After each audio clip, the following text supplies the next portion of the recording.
SEBI executive డైరెక్టర్గా సునీల్ జయంత్ కాదం నియామకం జరిగింది.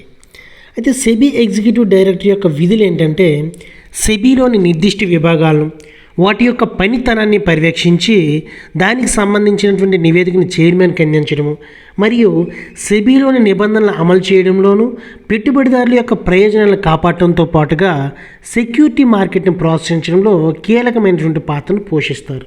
అయితే ప్రస్తుత సెబీ చైర్మన్ ఎవరంటే తుహిన్ కాంతా పాండే ప్రస్తుత సెబీ చైర్మన్. అయితే సెబీని ఎప్పుడు ఏర్పాటు చేశారంటే 1988వ సంవత్సరంలో సెబీని స్థాపించడం జరిగింది. దీని యొక్క ప్రధానమైన విధి ఏంటంటే సెక్యూరిటీ మార్కెట్ని నియంత్రించడమే దీని యొక్క ప్రధాన విధి.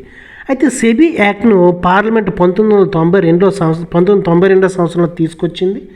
దీనివలన ఇది 1992 జనవరి 30న చట్టబద్ధమైనటువంటి సంస్థగా మారింది. ఇక దీని యొక్క ప్రధాన కేంద్రం ఎక్కడ ఉందంటే ముంబైలో ఉంది.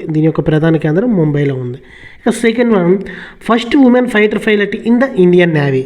భారత నౌకాదళంలో తొలి మహిళా యుద్ధ విమాన పైలట్గా ఆస్థా పూనియా నియమింపబడ్డారు ఈమె. ఇక ప్రస్తుత సిడిఎస్ ఎవరు, చీఫ్ ఆఫ్ డిఫెన్స్ స్టాఫ్ ఎవరు, నేవీ స్టాఫ్ ఎవరు, ఆర్మీ చీఫ్ ఎవరు, అదేవిధంగా నేవీ చీఫ్ ఎవరో చూద్దాం. సిడిఎస్ చీఫ్ ఆఫ్ డిఫెన్స్ స్టాఫ్గా జనరల్ అనిల్ చౌహాన్ ప్రజెంట్ విధులు నిర్వహిస్తున్నారు. అదేవిధంగా చీఫ్ ఆఫ్ ఆర్మీ స్టాఫ్గా జనరల్ ఉపేంద్ర ద్వివేది. ఇక చీఫ్ ఆఫ్ ఎయిర్ స్టాఫ్గా అమర్ప్రీత్ సింగ్.